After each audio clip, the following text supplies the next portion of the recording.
할렐루야. 주의 이름으로 환영하고 축복합니다. 제가 이제 오래전에 경기도 어느 지역에 부흥회를 인도했어요. 부흥회를 인도했는데 어느 참한 지사님이 그 지역에도 좀 유명한 사람이고, 제가 부흥회 갔던 교회에 그 담임 목사님이 와서 어떻게 함께 하면서 식사하면서 이렇게 하는 기회가 됐어요. 그런데 이제 그 소개를 하기를, 이분은 이제 그 왜 그 토끼풀 있잖아요. 토끼풀 가지고 왜 그 잎이 5개 있는 그런 거를 많이 이렇게 채취를 해가지고 그걸 가지고 무슨 뭐 그림을 그리기도 하고 그걸로 글씨도 쓰고 해요. 그래서 제가 가봤더니 세상에 어쩌면 우리는 일생에 한두 번 왜 5개 클로바 그거 찾기 어려운데 어디서 그렇게 많이 찾았는지 몰라요. 찾아가지고 세상에 그 하여튼 뭐 그림도 그리고 뭐 글씨도 그리고 막 이렇게 해놨어요. 그리고 그 하늘에 그 이제 뭐 꽃구름 같은 것도 뭐 그리고 뭐 십자가 같이 보이는 것도 뭐 사진도 찍어 놓기도 하고 여러 하여튼 이렇게 볼거리를 만들어 놓고 어떻게 보면 참 신기할 정도로 하는 그런 것들도 많이 해놨더라고요.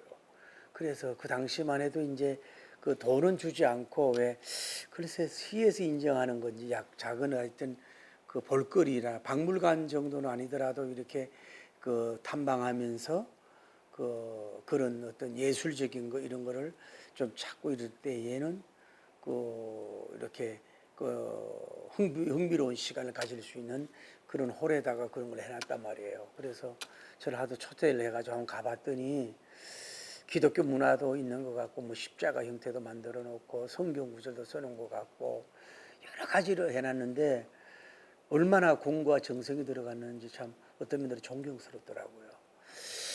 그런데 이제 저하고 좀 얘기 중에서 자꾸 이제 거기다가 예술로 끝나지 않고 자꾸 뭐 영적인 깊은 얘기를 자꾸 이렇게 부여하려고 하고, 또 쉽게 말하면 신령한 걸 자꾸 거기다가 뭐 붙이려고 하는 이런 얘기를 자꾸 하길래 제가 보수주의 목회자로서는 그 참 위험합니다. 그냥 늘 얘기가 첫째로는 그 문화로 끝나시고 두 번째로는 예술로 끝나십시오.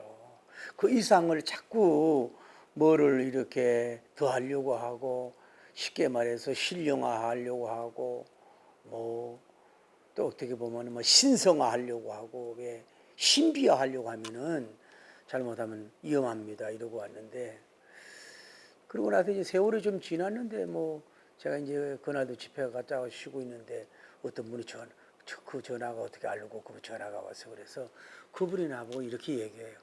목사님은 제가 부흥회 설교도 들어봤지만 다른 분하고 좀 다르고 부흥회 중에도 늘 기도하시는 그런 모습을 보면서 목사님은 신령한 분이기 때문에 내가 처음으로 고백합니다. 그러면서 예수님께서 재림을 자기 그 쉽게 말해서 그 만드는 문화 공간 거기로 온다고 하는 계시를 받았습니다.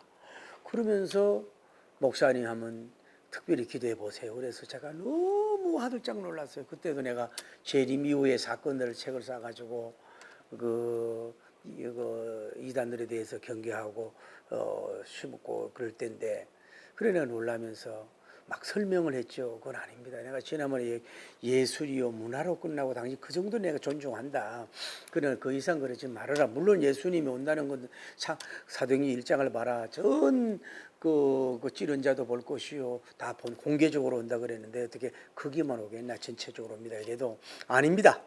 오늘 그분이 여기 온다 그랬길래 하도 답답해서 집사님 당시 이게 세계적으로 쓰임 받는 조용기 목사님 같은 그런 교회, 에? 그 교회도 우리 교회만 주님이 온다 그런 얘기 안 한다.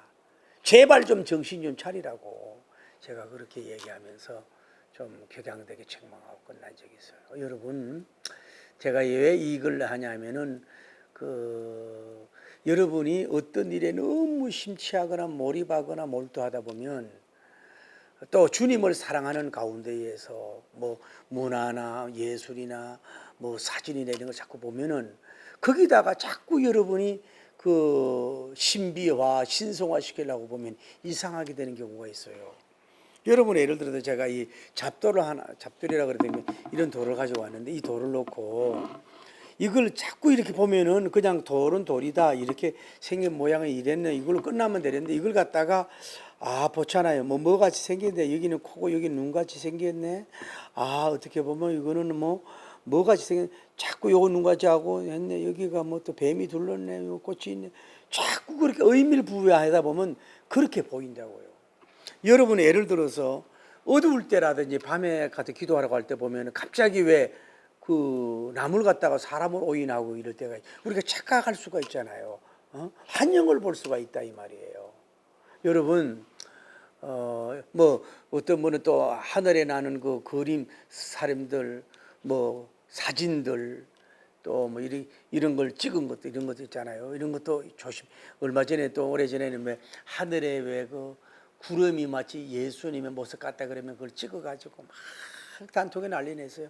전 그거 보고 물론 하나님이 그럴 수 있지만은 그 사람이 조작할 수 있는 겁니다. 그런 식으로 사람들을 미워하지 마십시오. 여러분 제가 말씀드리는 것은 다시 말씀드립니다. 여러분이 만드는 공작품이나 조각품이나 어떤 예술품이나 또 어떤 사진이나 여러분이 뭐 하늘에 찍은 사진이나 뭐 어떤 뭐 지별진 사진이나 막 이런 것들을 거기다가 자꾸 이미 생명력에는 자꾸 이상한 생명력을 부여하고 의미를 부여하고 자꾸 형상에 뭐를 집어넣으려고 하면은요 그 잘못하면 마귀가 틈타 가지고 이상하게 됩니다. 조심해야 됩니다. 그 라인을 넘어가면 안 되고 여러분 우리 합동적 교단에는 강대상에 십자가도 지금 세우지 마라 그러잖아요. 왜 그러냐면은 할머니와 이런 사람들이 마치 십자가가 예수님인 것처럼 형상감념이라고 십자가만 있으면 마귀가에 넘보지 않는 것처럼 이렇게 형상감념을 너무 가지기 때문에 십자가의 강대상에서 십자가를 내리기까지 했잖아요. 저는 십자가를 달기로 원하지만 그렇기 때문에 이런 것을 여러분 매우 경계하고 조심하기를 바랍니다. 영분별을 하시길 바랍니다. 할렐루야.